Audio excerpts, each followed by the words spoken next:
We've got a lot to cover today. The president is barnstorming the country even while the economy is in shambles.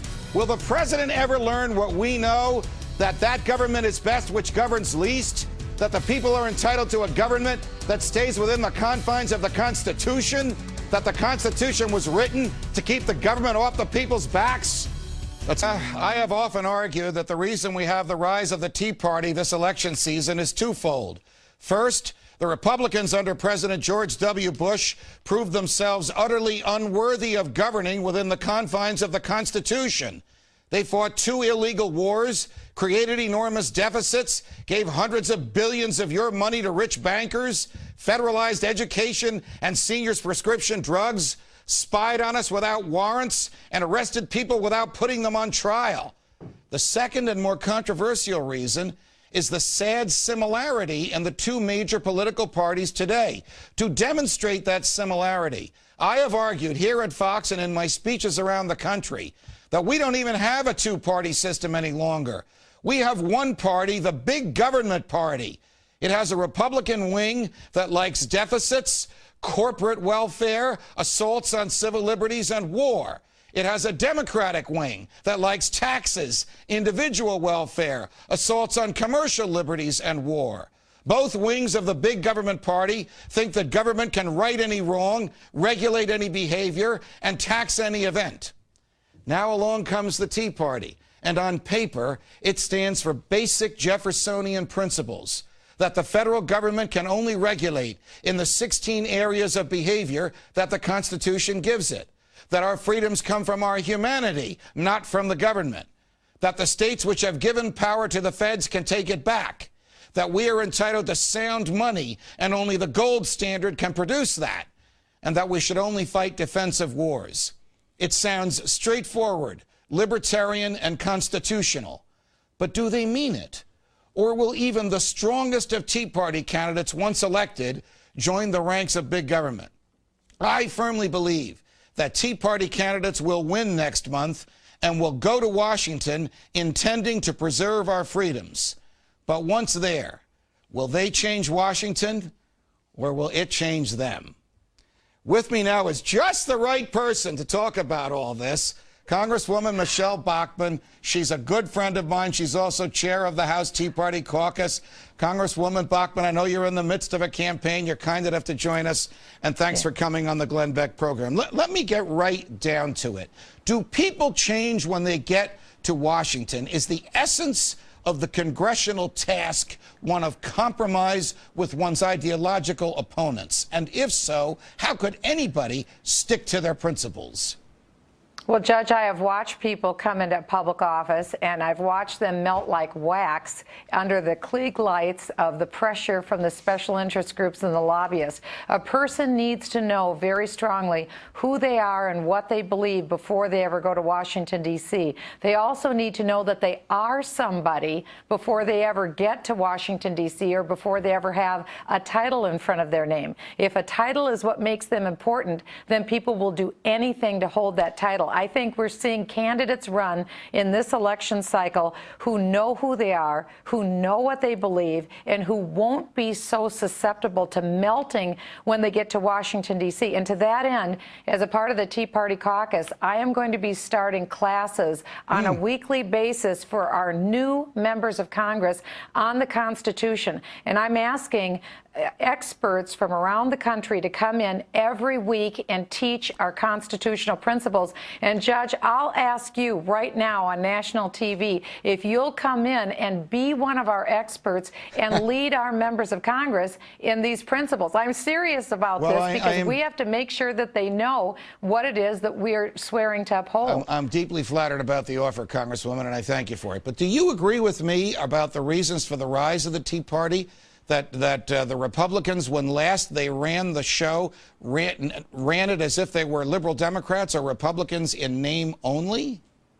Well, there's no question that the Republicans have made huge mistakes, spending mistakes, crossing constitutional boundaries, and they have literally been slapped upside the head by the voters in the last 2 elections, rightly so. I think now they're listening. quite unlike the Democrat Party. I think they're listening. I think that they're prepared to lead. But again, we can't just trust that Republicans are going to do the right thing. All right, they have to be held accountable. You're going to have Republicans like you, like Rand Paul, like Sharon Engel. You're also going to have Republicans like Mike Castle. Maybe a bad example because he lost his primary to Christine O'Donnell. Mike Castle won't be back. But you will have Republicans like that, centrist Republicans, Scott Brown from Massachusetts, who will try to dilute the Tea Party message. Will they succeed? You know, I think there will always be an attempt by the ruling class to make sure that they have the upper hand.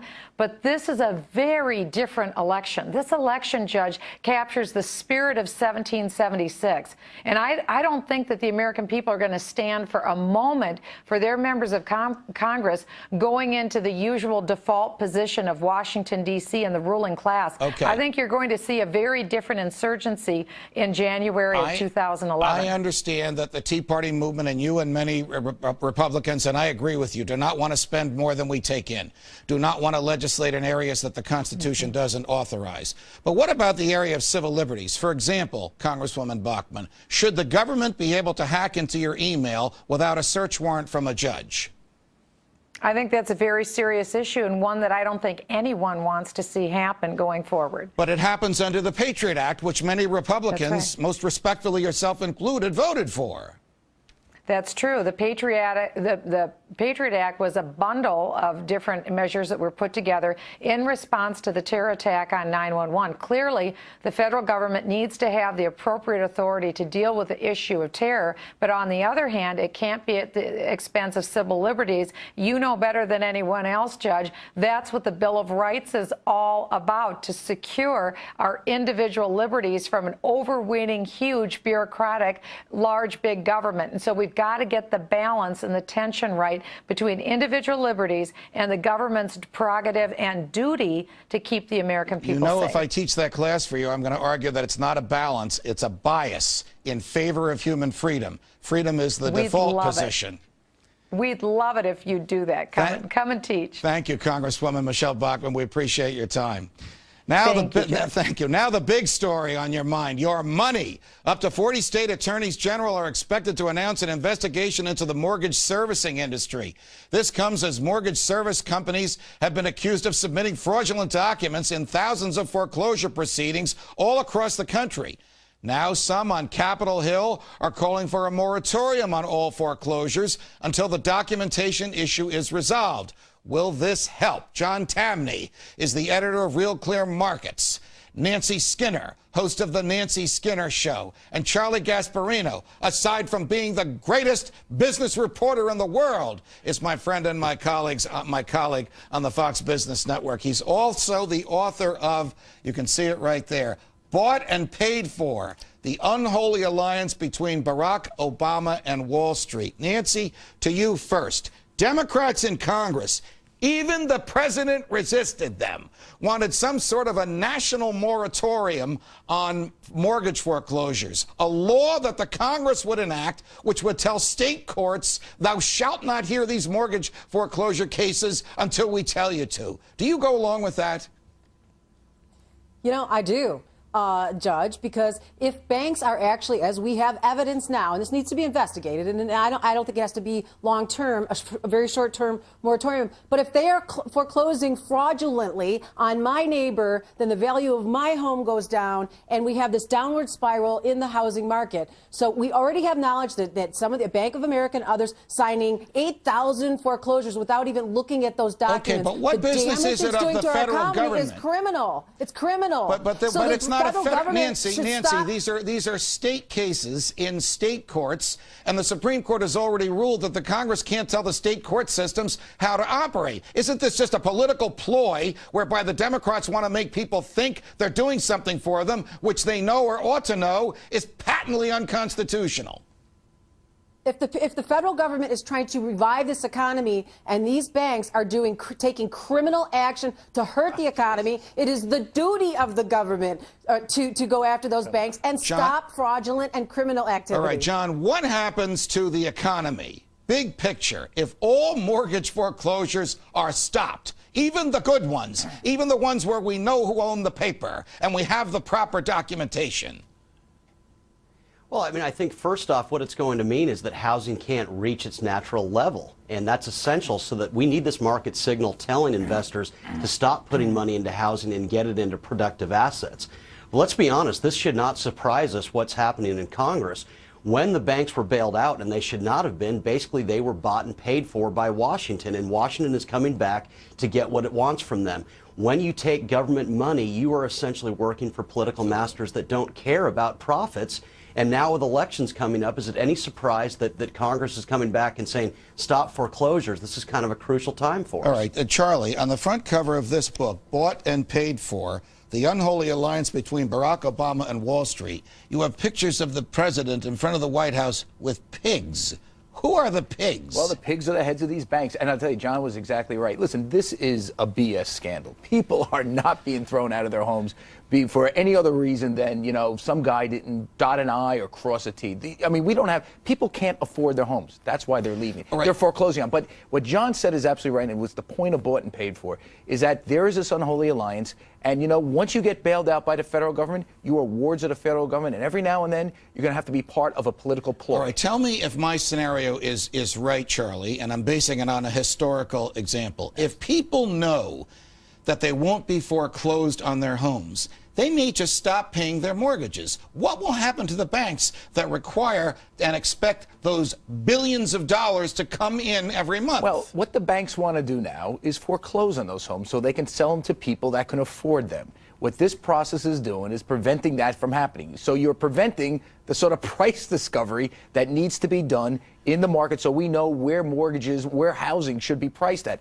But there is a bigger picture here. What's the bigger picture? The bigger picture is how they're in bed together. I mean, listen, the Wall Street firms, I will tell you, because we've been breaking stories on Fox Business Network all day about this, that tomorrow they're going to announce this sort of big-time investigation and that other firms are joining this moratorium. But the bigger picture is they're in bed together. They know that this is the price of doing business with government. Does Wall Street like this president, minute, Nancy? Judge, Hang on. Does Wall Street like this president the way Charlie claims they do?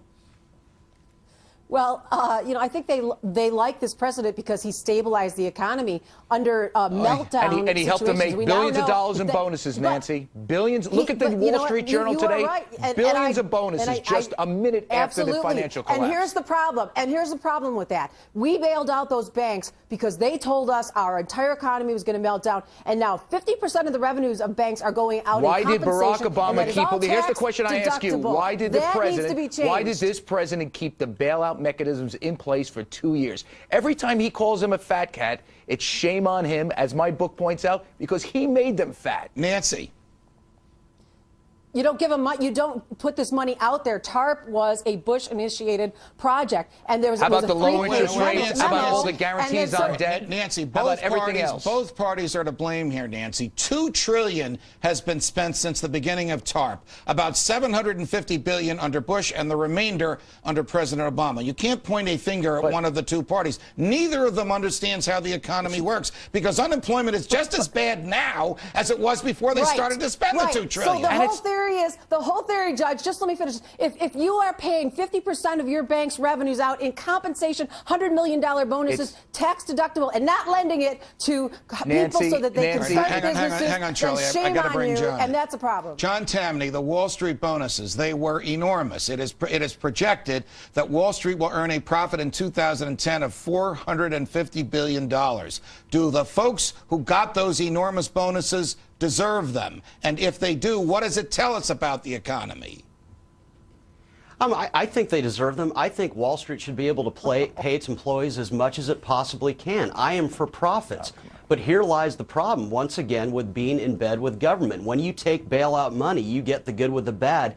You get a Washington that's going to react very negatively to these guys doing well. But let's think about the other choice.